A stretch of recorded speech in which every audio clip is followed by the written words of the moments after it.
نحمدہ و نصلی علی رسول کریم، اما بعد۔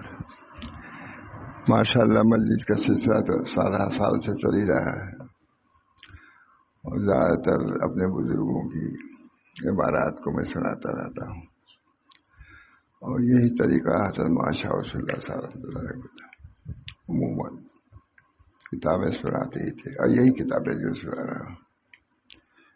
بیان کبھی کبھی زبانی اسے کرتے تھے، لیکن زیادہ تر کتاب مکتوبات معصومیہ، رشیدیہ، یا از خود کوئی مضمون ذہن میں آ گیا تو اس کو بیان کر دیا۔ تو کافی کتاب سامنے تھی جو میں نے کہا اسی سے کچھ سنا دو۔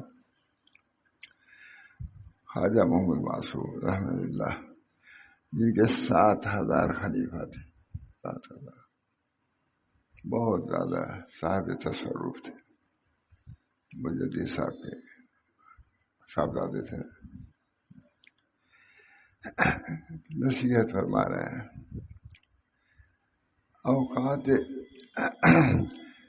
اوقات را بذکر و فکر معمور دارن،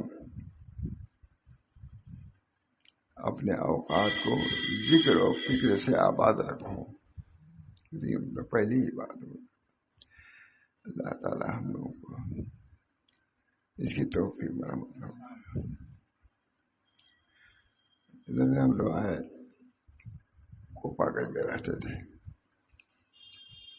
حضرت شبا سو جاتے تھے تو ہم لوگ نیچے اترے ہوئے، سب بڑے بڑے مولانا لوگ تھے، ہم لوگ طالب علم تھے۔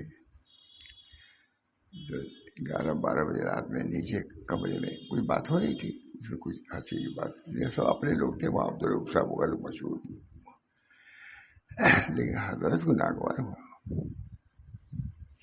کہا اس قسم کی مجلس نہیں ہونی چاہیے۔ لفظ یہ سب نہیں کہا، لیکن کہہ دیا کہ اپنے احوال کو آپ نے لکھا کیجیے ہفتے میں ایک بار، بس سب ختم، مجلس سب ختم۔ کہا جمعرات کے دن اپنے احوال کو، جیسے طبی پوچھتا ہے کہ کیا حال ہے، تبھی تو نسخہ لکھے گا، اپنے احوال کو، اس میں سب جاوید صاحب، حنیف صاحب، سب ہم لوگ چھوٹے تھے، یہ بڑے لوگ بہت زیادہ، حنیف صاحب سب اپنے احوال سے مطلع کیا کیجیے ہفتے میں ایک دن۔ تو جمعرات کے دن طے ہوا کہ جمعرات کے دن سب لوگ اپنے احوال کو لکھا کریں گے۔ مطلب کبھی گرفت نہیں ہوتی کسی کی، اس پر سب کی ہو جاتی تھی، کئی نہیں لکھا، نہیں لکھ سکے بڑے بڑے لوگ، اور اس کو ضروری سمجھتے تھے، چونکہ وہ دیکھا کہ غفلت میں لوگ گھنٹوں سے بیٹھے ہوئے وہاں اوپر رہتے تھے، تو اس کی سزا ہم لوگوں کو دی ہے۔ اور یہ بڑے بڑے لوگ اپنے احوال کی طرح، بس اپنے احوال کی طرح ڈاکٹر کو تو صحیح دے نہیں پاتا، جسمانی امراض ہم لوگ لے آتا ہے کسی مریض کو، وہ خود اپنی بیماری نہیں بدلا پاتا، کہنا پڑتا ہے، ہوتا کہ نہیں؟ تو باطنی احوال کیا کوئی لکھے گا اور کیا کہے گا؟ بس یہ مثال دیا کرتا ہوں۔ ابھی کسی ڈاکٹر کے لے جائیں، والد صاحب ہو گئے، وہ کہہ نہیں پائیں، آپ کو ترجمانی کرنی پڑتی ہے۔ تو احوال کی اطلاع، ظاہری احوال کی اطلاع میں دشواری پیش آتی ہے، تو باطنی احوال کو وہ بھی کہے گا کہ ہمارے اندر حسد کا مرض ہے، ہمارے اندر فلاں مرض ہے، نہیں کر سکتا۔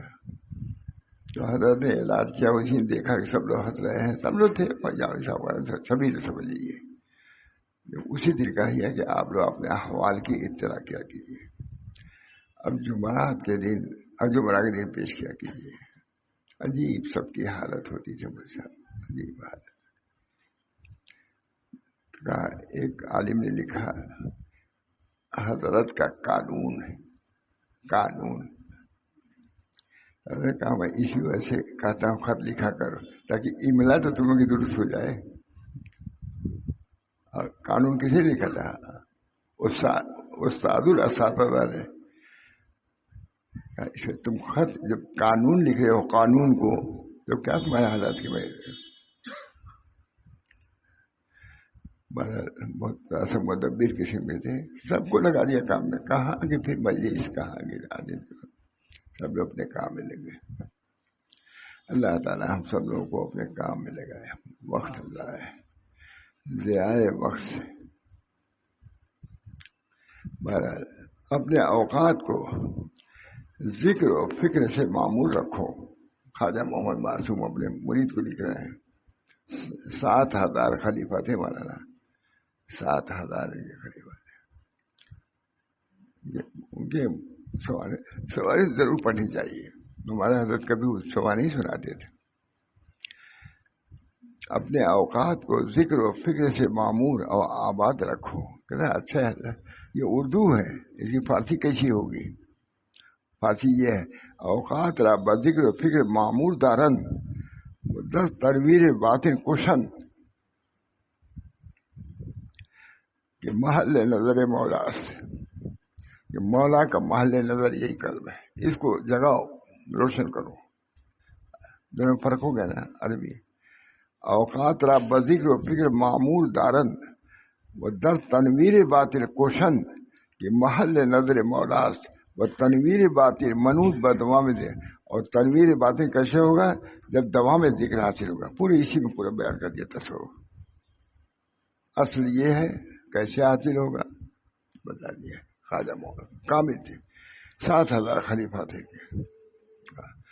جو کوئی مجدد صاحب تجدیدی کارنامہ چھوڑ گئے تھے، انہوں نے پورا کر دیا۔ یہ حضرت سے منسوب، جو کچھ تجدیدی کارنامہ چھوڑ کے گئے تھے مجدد صاحب، انہوں نے پورا کر دیا۔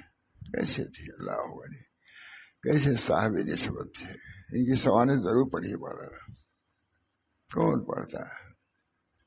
ان کی سوانح پڑھنے سے واقعی دل میں حرکت پیدا ہوتی ہے، جوش پر کون پڑھتا ہے؟ اوقات را بذکر و فکر معمول دارن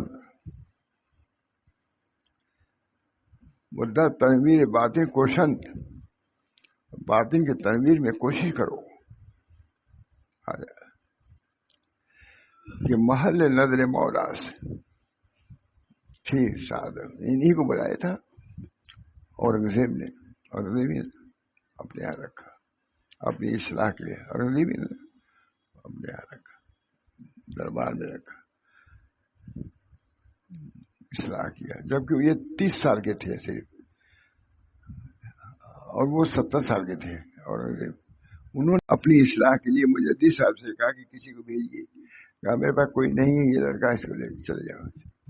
کیا نام تھا؟ سب بھول گیا، اس کو ذہن میں آیا۔ شیخ خواجہ شیخ سیف الدین گئے، جاتی ہی مچھلیاں تھیں، مصنوعی مچھلیاں حوض میں تھیں۔ یہ کیا ہے؟ یہ مچھلیاں ہیں، اصلی ہے کہ نہیں؟ دکھا دو اس کو، کیوں رکھا؟ اور کوئی چیز تھی، جانے کے بعد ہاتھی رکھا ہوا تھا اس کے قلعہ کے سامنے، ہاتھی، یہ مجسمہ اس کا۔ خواجہ مرید ہو چکے تھے وہ، اور خواجہ سے کہا کہ یہ مجسمہ یہاں کیوں ہے، اس کو ہٹائیے تب میں اندر قلعہ کے اندر جاؤں گا۔ قلعہ جانے بعد ذہن میں آتا ہے کبھی کبھی یہی مجسمہ رہا ہوگا، کہاں قلعہ ہٹائیے اس ہاتھی کو، مجسمہ کو۔ یہ ہمارے اکابر تھے، اکابر بغیر خوف لومۃ لائق، کوئی مسلط نہیں۔ اللہ تعالیٰ ہم سب لوگوں کو یہ ہمت دے اور شعور بھی دے، بے ڈھنگے طریقے سے بھی نہ کہیں۔ سب کر چکے ہیں ہمارے مشائخ، علم بھی کامل، عمل بھی کامل، اور حال بھی کامل۔ اللہ ہم سب کو توفیق دے۔ وہ در تنویر باطن کوشن، پھر سنا آپ نے؟ تنویر باطن کی تنویر میں کوشش کرو کہ باطن روشن ہو جائے، سب کالا کالا پڑا ہوا۔ در تنویر باطن کوشن کہ محل نظر مولاس، کہ اللہ کے محل نظر یہ قلب ہے۔ اللہ قلب کو دیکھتا ہے، اور اسی کو گندا کیے ہوئے ہو، ہزاروں بت اس کے اندر رکھے ہوئے ہو، کیسے مولا آئے گا تمہارے پاس؟ خواجہ محمد معصوم بہت بڑے شخص 7,000 خریدا. مجدد صاحب سے کام جو چھوٹ گیا تھا کام انہوں نے پورا کیا ہے. مجدد صاحب سے کام جو یہ حضرت کی بات ہے کہ ہر مجدد کے بعد کوئی ایسا آدمی آتا ہے جو اس کے کام کی تکمیل کرتا ہے. تو مجدد صاحب کے کام کی تکمیل کرنے والے خواجہ محمد معصوم تھے. خیال صاحبزادے تھے 7 سال کے بعد. ان کی سیرت پڑھنی چاہیے مجھے. لکھی سب کون پڑھتا ہے؟ کون پڑھتا ہے؟ اکابر کی سیرت کو پڑھنے سے اثر ہوتا ہے.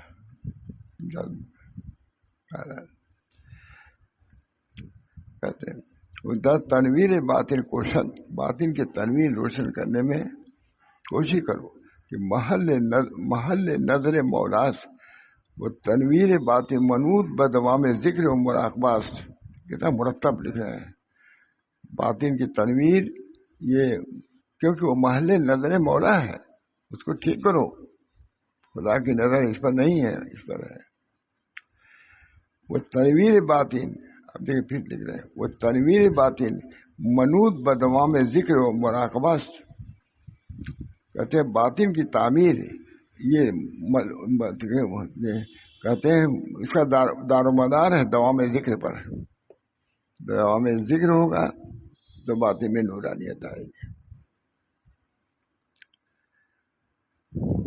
وہ مربوط بادائے وظائف بندگی، وظائف بندگی جب ادا کرو گے قلب میں نور پیدا ہوگا.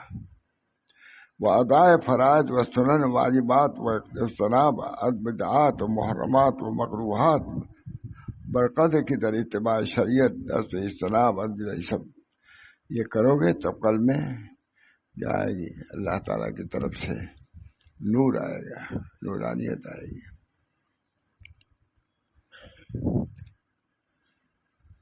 کہتے ہیں در اجتناب از بدعت کوشیدہ آئے نور باطن بے حفاظت. جب نور کہتے ہیں محرمات اور بدعات کا نور جب مدھم پڑتا ہے اور بدعت تو نور باطن بڑھ جاتا ہے. وہ تم کا ترجمہ ہے، دیکھ لیجیے گا. وہ راہ بجناب خوش بخوشایت جب یہ کرو گے تو اللہ کا راستے کو کھول دے گا. یہ اللہ ہم سب لوگوں کو توفیق. اتباع سنت البتہ منجیز و نتیجہ بخش و رفع درجات احتمال تخلف نہ دارد.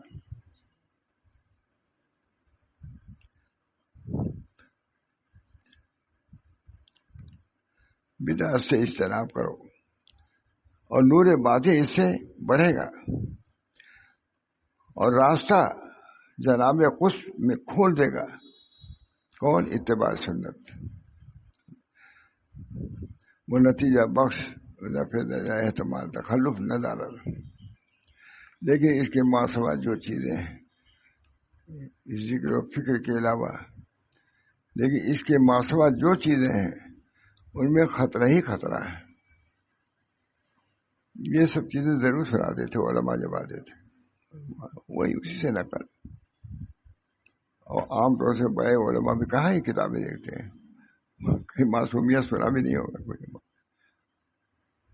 جبکہ اخیر تجدیدی کارنامہ انہی پہ ختم ہوا، مجدد الف ثانی اور پھر وہ خواجہ محمد معصوم. جو کسر رہ گئی تھی مجدد صاحب سے خواجہ محمد معصوم نے پورا کیا. انہی کی یہ باتیں ہیں. اس میں کچھ کمی تھی پوری کر دیے. 6 دفتر تو وہی ہے. ان کے مکتوبات کو آپ نہ بڑھائیے گا، سمجھ میں آئے گا. لیکن اس کے ماسوا جو چیزیں ہیں ان میں خطرہ ہی خطرہ ہے.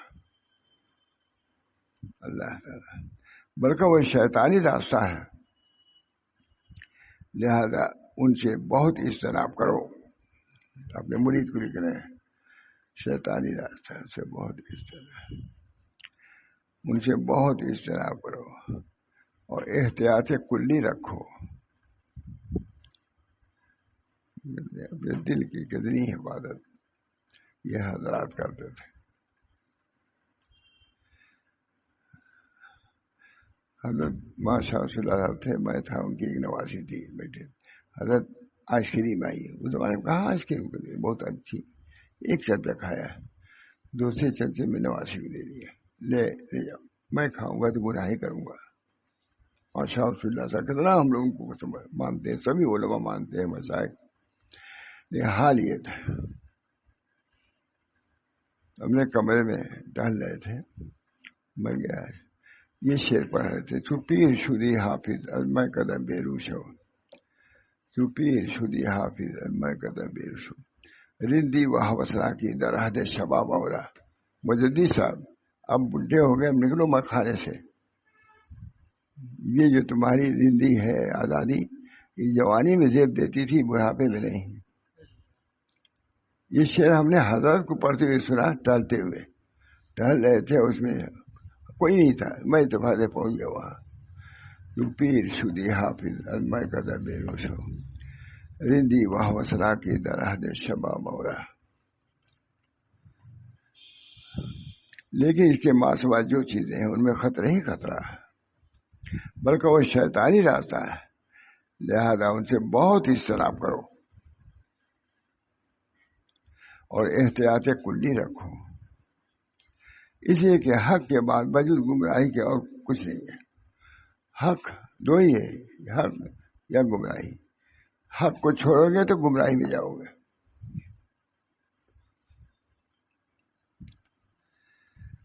وجود گمراہی کے اور دین متین کو، جو کہ وحی قطعی سے ثابت ہے، محض لغو باتوں اوہام و خیالات سے چھوڑا نہیں جا سکتا۔ دین متین کو محض لغو باتوں اور اوہام و خیالات سے چھوڑا نہیں جا سکتا۔ اس کے بعد لکھ رہے ہیں بد رسولہ بلا واشد، بس خط ختم کر دیا، ہمارے دل میں پہنچانا تھا پہنچا دیا، تم جانو تمہارا کام۔ اب حضرت لکھ رہے ہیں ماشاء اللہ صاحب، حضرت خواجہ محمد معصوم قدس روح کا کلام آپ نے ملاحظہ فرمایا، سبحان اللہ، کیا کلام ہے، اس کے دیکھنے سے معلوم ہوتا ہے کہ طریق کو کتنا سمجھے ہوئے ہیں، جذب کے ساتھ جو کہہ رہا ہے، چاہتے کیسے ہی کوئی شخص کم ہمت ہو، حضرت کے بیان کے بعد ایک مرتبہ تو کمر ہمت کس کر راہ خدا میں کھڑا ہی ہو جائے گا، ماشاء اللہ صاحب۔ تاہم طریق کو غرض و غایت کی وضاحت کے سلسلے میں حضرت شاہ محدث دہلوی کا کلام، جو کہ القول الجمیل سے نقل کیا گیا ہے، وہ بھی کچھ کم نہیں ہے۔ اس کا حاصل یہی تھا کہ سارے طرق کا مرجع حیات نفسانیہ نسبت کی تاثیر ہے، اس لیے کہ اس کے ذریعے اللہ کے ساتھ بندے کو ارتباط و انتصاب ہو جاتا ہے، کہاں بندہ کہاں خدا، لیکن ذکر کے ذریعے حالت سے ایک ارتباط سے۔ چاچا حضرت صوفیہ نے جو اشغال و مراقبات تعلیم کیے، ان سے مقصود نفس میں اسی ملکہ کو پیدا کرنا ہے اور راسخ کرنا تھا، اگرچہ نسبت کی تاثیر کچھ ان اشغال پر بھی موقوف نہیں۔ دیکھیے جو ہے سلسلہ چل رہا ہے، اگرچہ نسبت کی تاثیر کچھ ان اشغال پر بھی موقوف نہیں، کیونکہ حضرات صحابہ و تابعین اس نسبت و سکینہ کو دوسرے طرق سے بھی حاصل کرتے تھے۔ شاہ صاحب مثلا صلاۃ، نماز، تسبیحات پر حضور قلب سے مواظبت، نیز طہارت پر مداومت، یہ ہے چیزیں حاصل کرنے کی، قلب کے ساتھ مواظبت اور طہارت پر مداومت، موت کی یاد، جنت و دوزخ کا پیش نظر رکھنا، مانے یہ طریق ہے، طریق میں داخل ہے۔ موت کی یاد، جنت و دوزخ کا پیش نظر رکھنا، اسی طرح تلاوت قرآن پاک پر مواظبت اور ان کے معانی میں تدبر وغیرہ کرنا ہے۔ یہ غرض ان سب امور پر یہ سب حضرات ایک مدت مواظبت فرماتے تھے، جس کی وجہ سے قلب میں ایک ملکہ پیدا ہو جاتا تھا، اور تعدم آخر اس کی محافظت فرماتے تھے یہ حضرات، اور یہی وہ نسبت مسلسلہ ہے جو رسول اللہ صلی اللہ علیہ وسلم سے بواسطہ مشائخ متوارث چلی آ رہی ہے، جس میں کوئی شک نہیں۔ اسی کو شاہ صاحب نے طرق کا مرجع اور اس کا حاصل کہا ہے، مرجو ترک یہی ہے کہ یہ حاصل کرو۔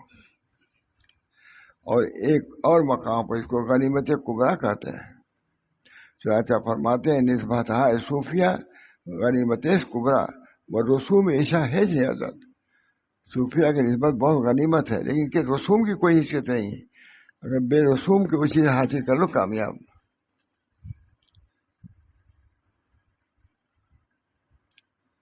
بس بہت ہے احوال رفیع وغیرہ۔ اللہ تعالی ہم سب لوگوں کو جس کام پر جس راستے پہ چل رہے ہیں اس کو سمجھنے کی توفیق ہو، یہ راستہ کہاں ہم کو لے جا رہا ہے، اس کے نشیب و فراز سے واقف ہو، اس پر چلائیں۔ اللہ ہم سب کو توفیق دے۔ دعا بھی کریے، بس اتنی مجلس ہے، اتنی جو گیا۔ اللہم صلی اللہ سیدنا اللہم صلی اللہ سیدنا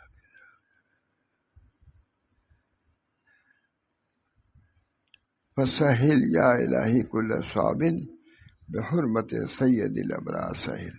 یا اللہ یہ طریق مشکل ہے مگر آپ جس کے لیے آسان کر دیں اس کے لیے بالکل آسان ہے۔ اللہ اپنے فضل و کرم سے فسہل یا الہی کل صعب بحرمت سید الابرار سہل۔ ربنا تقبل منا انک انت السمیع العلیم برحمتک یا ارحم الراحمین بحرمت سید نبی کریم صلی اللہ تعالی علیہ وسلم۔